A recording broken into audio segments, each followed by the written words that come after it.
Well, I've seen myself as gay since the early 70s. I suppose when I first came out in 1969 I would have called myself camp, but around 71 when I started getting involved in gay groups, the word gay connoted something a bit different from camp for people who saw themselves as embracing a different view of what it was like to be homosexual, and I was part of that. My mind, don't we look smashing tonight? It's your absolutely fabulous right. Kick it high and kick it hard. You'll be a legend in your own backyard. Come out, whoever you are. All that glitters, all that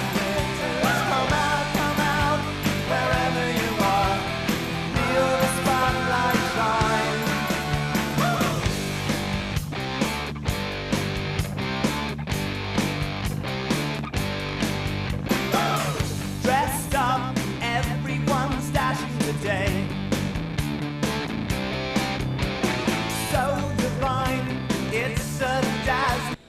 Puff, Queen, Leatherman, Bear. Drag, leather, conservative gay males, trendy young gay males. Queenie, Butch, bisexuals, drag queens, transgender. Just the guy on the tram that's looking at you. I see big bulging waxed chest, muscles, tight tops and cute bums. So how do you think other people would classify you? It's quite funny actually. From a friendship perspective, a lot of people would see me as gay male. There are other outsiders who, not privy to information, would see me as bisexual or straight male. And then there are other people who just don't know what I am at all. How do you think other people would classify you? I don't know. Drag queen? Oh God, no! I'm a real woman. Probably arrogant. A bit eccentric, a bit mad, a bit crazy, a bit hyper, a bit artistic. I don't know. Just a free, easy party girl. What is he? Free, easy party girl. And lush. Underline the lush. If you had to classify yourself, or if somebody else were to classify you, which group do you think you'd belong to? None. Old. So what are some of the different images that you see walking in through the door? Well, look, we have an amazing diversity of people who actually come along and do our groups or inquire about the groups. And, you get everything from, the traditional gay stereotype, little Bonds t-shirt, the jeans, the boots and, the little hairstyle, through to guys who are just, just have no sense of what the gay image is all about, and they're just themselves, and and that's good. It sort of illustrates that there is some sort of representation across the board of gay men in real life. How do people relate to the whole body image thing? Because there seems to be a fairly definite gay boy body image. It's actually one of a couple of images, I guess. Either sort of the tallish, slim, waif sort of look, that can squeeze into anything, through to the sort of what I call the muscle mutt, a dance party look, muscles, gym 17 times a week, only eats boiled chicken for dinner, and I might laugh about that, but I mean that's a pervasive image in terms of gay community, and I think also for a long time it was considered a factor of your health, that if you had muscles and a tan and stuff, you were healthy, perhaps HIV free, perhaps STD free, and it was like, we like you.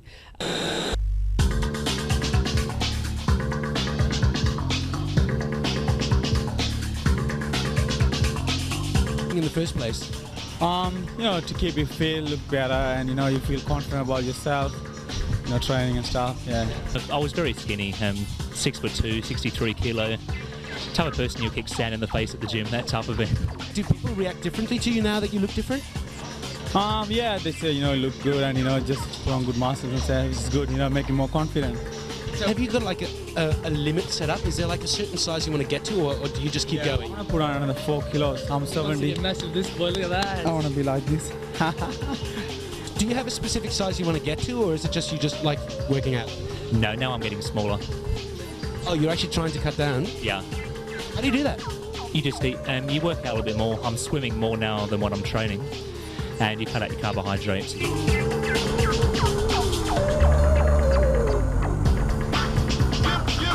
What role does the mirror play in working out? A lot of people say it's just for pose value, but I'd have to challenge that. I think it's important to be in front of the mirror so you can actually see what type of form you're getting. Do you have to change your diet a lot? Yeah, I look after my diet a bit, but I don't change. But I always look for healthy food and stuff. Yeah. Do you ever think about doing this professionally? Well, no, I'd have to be on the juice. On the what? I'd have to be on the juice, the steroids. Does it take a lot of energy to keep the routine up? Yeah, it does take a lot of energy. I mean, you can't go out much. If you go, I do freestyling and dancing work in the clubs and stuff. So if you go, you can't drink and can't do much. Just have to. If you want to train next day, you got to watch out what you're doing. Do you go to dance parties and take your shirt off? No. No. I'm very modest. I'm very low key. Yeah, I'm quite a private person. Well, like what kind of clothes do you wear? I suppose I wear quite fitting type of things. I don't like sacky, the wrap type of clothes that people were wearing in the past. I've never really been keen on that. There must be a lot of discipline involved. It's incredibly boring. I detest going to the gym. I do it out of necessity.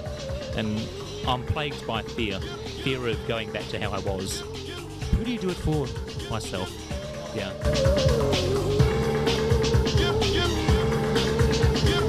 No, but I mean, look, people from some different backgrounds do find it difficult to, to fit in.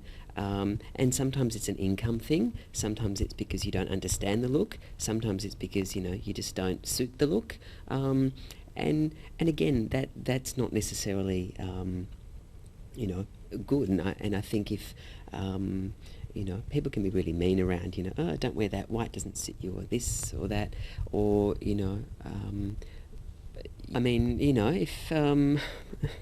me, I've got little flashes of blonde, but I could never be a blonde tan thing because it just wouldn't suit me. Wrong background. Thanks, Mum and Dad. Now, have you ever thought about waxing your chest? I've thought about it. I did it, actually. My friend Anthony went to go and do it. Not Anthony from Melbourne, Anthony from Auckland. And he said, come with me and get it done, because he was scared. And I got it done, and it took like an hour and a bit, and it bled. And I cried, and that was it. It was just for the sake of interest, and I was like, I haven't done it ever since. You're having your chest waxed, aren't you? Yep. What's it like? It's not too bad. Yeah, I get through it. So just sort of talk us through what you're doing. Mainly put a bit of baby powder on, which just sort of helps get rid of the moisture on the body, so the hair sort of comes out a bit easier. And basically just be putting the wax on and stripping off with calico strips. What do you think the appeal is of a hairless body? Well, you always want what you don't have, so that's the main thing, is sort of people want to feel smooth even if they're not. Why do you have your chest waxed? I just like the feel of it, like the look of it on me. Yeah. What's the most popular sort of area to de-hair? Mainly backs. Everybody hates a hairy back, but at the moment legs are becoming fairly popular as well, with summer coming in. How long does it usually take? Depends, like chest is about half an hour, but if you're doing a full body, depending on how hairy people are, can be up to sort of 3 hours. How long have guys specifically been waxing their body? Probably about the last sort of 10 to 15 years, but it's only become really sort of fairly popular over the last sort of 5. No, I just think guys in general, whether they're gay or straight, are looking after themselves a bit more, and they're just sort of not putting up with what they've got, they're just improving on it, so helps us sort of keep the beauty industry rolling, I suppose. The first time, did it hurt? Yeah, the hair was a lot longer, so... And I sort of didn't know what to expect. Do you do butts? Yes, we do, yeah. Because there's nothing worse than a hairy butt, really, is it? Yeah, and sort of people have varying degrees, whether they go all the way down or whether they just sort of take as much off so that they can't sort of see anything but the crack hair type of thing. So the snail trails are becoming quite popular as well. The guys are just leaving sort of that middle bit and just waxing everything else. So I suppose it's sort of if you're in the dark, they can hit that spot and they know where to go. Right. I noticed you also have piercings. Were they painful? No, they weren't. Those two weren't. No, they're pretty easy. It's all pretty quick, over and done with in a couple of seconds. Do you also do sort of genital waxing? Yes, I do. How many people get that done? A few are actually starting to get it done now. It's surprising. It's sort of, I don't know whether it's because people sort of find out that you do it and they just sort of come in. But yeah, it's sort of, well, I don't know if it's summer thing or not, but there's been a few requests lately to have it done, so... Do the guys sometimes get a little excited? Well, yes, I would have to say so, but you just sort of bob around it like, you know, sort of just normal. Now, we might move around so you can get to the other side now. Now, what's the trick to getting a nice snail trail, to leaving it there? Oh, sometimes you have to do a little bit of hand plucking to just get it right, but yeah, it's sort of, as you sort of do the person a few times, you sort of get to know their hair patterns and stuff like that, which way to do it and how to leave a nice little line. Now, I noticed that it's getting a bit red over here. Now, how long does that generally sort of take before that kind of clears up? Can be anything up to sort of 45 minutes to an hour. Because all the blood rushes to where I've just sort of ripped the hair out of the follicle, trying to sort of repair the damage that I'm doing to the follicle. When you're waxing, do you have to be careful of creating ingrown hairs? That's sort of more an aftercare thing. You know, people need to sort of loofah and use tea tree based products and stuff like that to try and sort of stop any infection or any of the pores blocking up. And how long have you been waxing? This is probably only my fourth or fifth time I've had chest done. So what does it feel like to have that stuff being ripped off your chest? It's just a sort of a short, sharp, hot sensation and it's gone. It's over. Just lie there and think nice thoughts, basically. What are the nice thoughts you think? It'll all be over soon.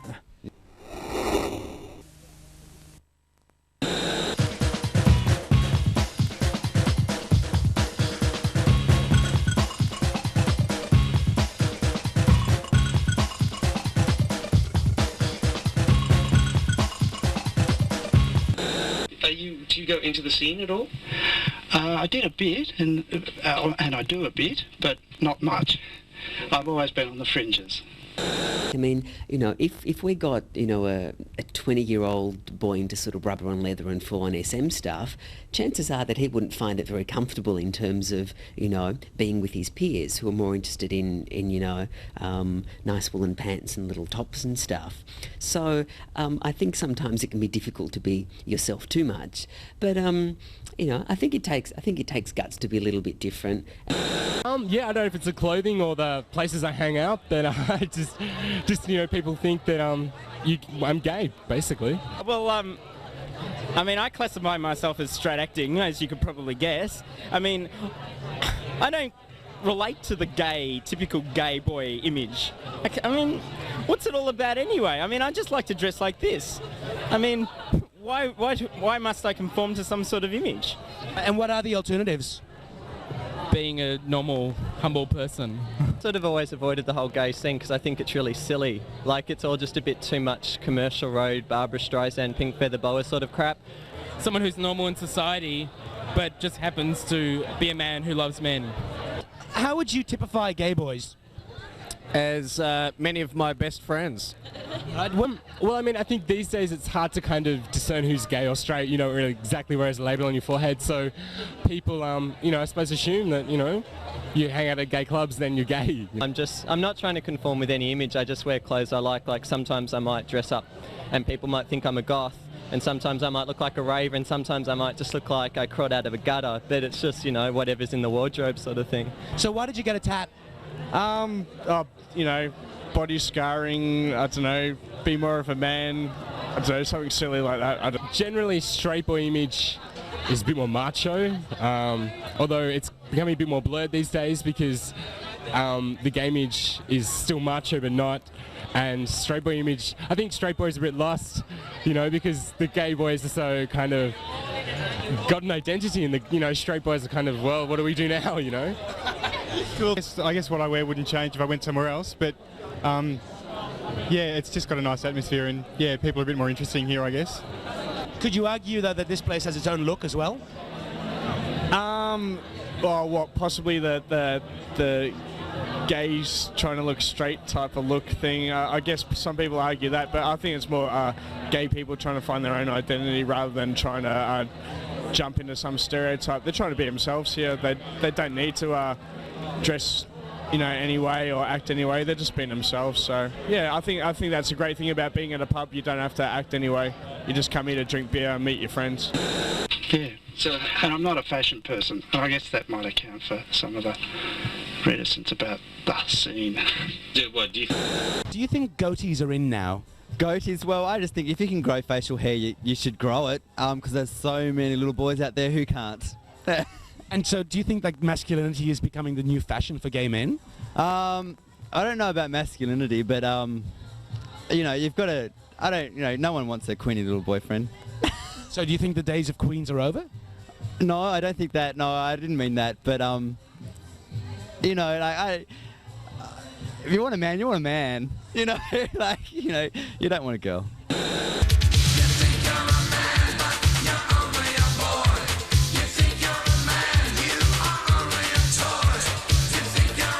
You're into leather, yeah? Yes. Okay, what do you like about wearing leather? Feel, smell, taste, touch, taste. Oh, that's right. You get to taste it. Yeah. Now, kinky's kind of a fetish has become quite popular in the 90s. Why do you think that is?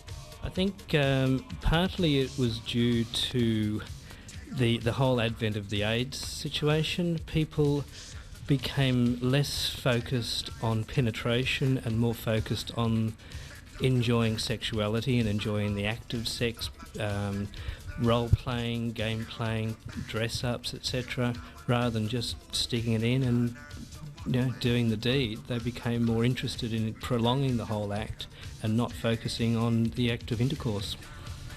But over and above the look, there is a whole lifestyle, there's a whole attitude that goes along with it, and some people don't necessarily want to pursue it to that degree. They just want to have the look, and that's cool as well. I think it's a very sexy look myself. But those who are more into the whole leather lifestyle actually take that look to, as I say, a lifestyle. So it's more about attitude, it's more about how you deal with people on a day-to-day basis. Right. Now, is it just a look, or is it more than that? No, it's much more than that. What is that? It's like, for me, it's a whole life. I'm his slave, and he's my master, and I'm living my ultimate fantasy. So, and I love it, absolutely love it.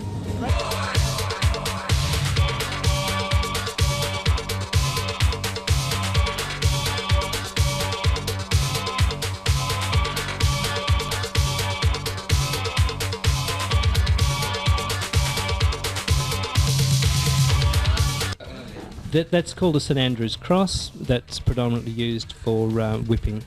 Here's our rack over here. The thing weighs something in the proximity of about half a tonne. It's a full-size rack. It's aged beams that have actually been burnt so that they look medieval. We've modified it with the cock and ball access here, and it's got the whole ratchet, the whole restraints, etc. One of our most popular pieces. Masculinity is a very, very ill-defined concept. What someone finds masculine, someone else may not. I mean, my definition of masculinity is probably very different than yours or someone else's. I think goatees are always in. Goatees and leather is always in style. Something that yet I guess a lot of younger guys feel a bit strange about is, for example, drag queens and stuff, you know, and this change of persona, or you know, why does a guy want to dress up as a woman, sort of thing. Yet that's sort of just another way of expression, I think, and that somehow should become part of our community, and people should feel really good about that. Just as if someone wants to wear, you know, the daggiest clothes and just sort of bum around and stuff, then that should be okay as well. Or to be a little bit chunky, or to have bad skin, or to have a whatever. Also, when I dress up as Nikita, I don't have the expectation of picking up or finding someone to have sex with, and I can just be myself and have fun and just go out, you know, just go out, have fun, and be rid of all the expectations of having sex and picking up and, you know, all the things which go with the gay boy image. Well, I used my drag to come out. I was quite in the closet before I started doing drag. I find that when I'm dressed up as a woman, I have the most intelligent conversations with guys. What kind of people come in here? Everybody, of a male and not so gay persuasion as well. So people who are curious, people who are right into sex, people who come in mainly for a social area. So it has a huge social circle. There was a wide variety of shape sizes, ages, nationalities, and I found most people that came into the sauna were pretty timid. Like, they might not have been toned or elderly or whatever, and I used to sort of say, look, you're in a gay sauna, you can relax, no one's going to tell anyone you're here, so be yourself. And after a while you could see them relax. It was just, they had a chance to be who they wanted to be for 2 or 3 hours, whether they were big, fat, hairy, ugly, whatever. And it didn't worry me because, I mean, we're all the way we are and we can't do a damn thing about it, so make the most of it. How do you feel about being in a venue where you don't actually have to wear clothes? Yeah, I feel really comfortable here. Yeah, no problem. I just got a towel. To me, personally, coming here is more relaxed. I can get out of clothes, I can walk around in a towel or swimwear. I can be me, I don't have to get dressed up, and I can just walk around, do as I please. Whereas in a club, you feel that you have to go and get a drink, you have to be dressed, you have to go and have a dance, you have to socialise. Here you don't really have to, you can just do as you please as long as you don't harm anyone. What kind of people end up going with other kind of people? The combination's incredible. I mean, you look and you think, no. Oh, well, okay, why not? Certain groups chase certain types of body. I mean, some men like big muscle men, some people just, body's not is irrelevant. Who's attracted to who? And people normally go for the toned, sort of, you know, athletic type of body. I think that's mainly to do with every sauna, but then again you get your occasional gay guy that comes in and just is happy with someone to talk to and is not particular. You know, you can just never pick it. I think it's more difficult for, let's say, an older guy here. Yeah, I suppose it would be, but you find the elderly people come here for talking to the younger guys and chit chat and company of other men. Have you had your chest wax? I do it myself. I'm sort of hairless from the eyelashes down right through. I do it myself. I like myself as a hairless body person. It hurts like hell the first time, but myself personally, if I want something bad enough, I put up with it, so it doesn't hurt anymore. I don't feel it. Do you feel a lot of pressure to, like, go to the gym and build up? yeah, well, you see them in the clubs and they're all dancing. The guys look fantastic and great bods, and you see other guys with better bods, and you think, yeah, I'd like to look like that. And you're in a relationship now, aren't you? Yeah, I've been for quite a while now. Yeah, since 72. What we try and put across in our groups is that being gay is a part of who you are. It's not all of who you are. So things like your appearance and your weight and your muscle tone and stuff shouldn't really take up, you know, an extraordinary amount of your time, you know. It's a part of who you are, and you'll, you know, people can tell that, you know. Like, I mean, for example, sometimes people say to me, why do you wear so much black? I go, oh, it's a way of life, you know, and they laugh, and then I go, no, really, you know. But other people, you know, it's not a hassle. You just throw something on and you walk out, and hopefully over the years you've got a particular look, you're happy with who you are, your body's right, and that's it. And that's what we really do encourage, you know, people to do. And I think when you're able to do that, your self-esteem is quite good. You don't care if a vicious old queen is going, what are you wearing? Or, you know, you need to go on a diet or something. You're like, no, this is who I am. It's part of me. And yeah, I'm gay, and yeah, I'm this, and yeah, I'm that. And that's the healthiest sort of body indicator or body image that someone can have.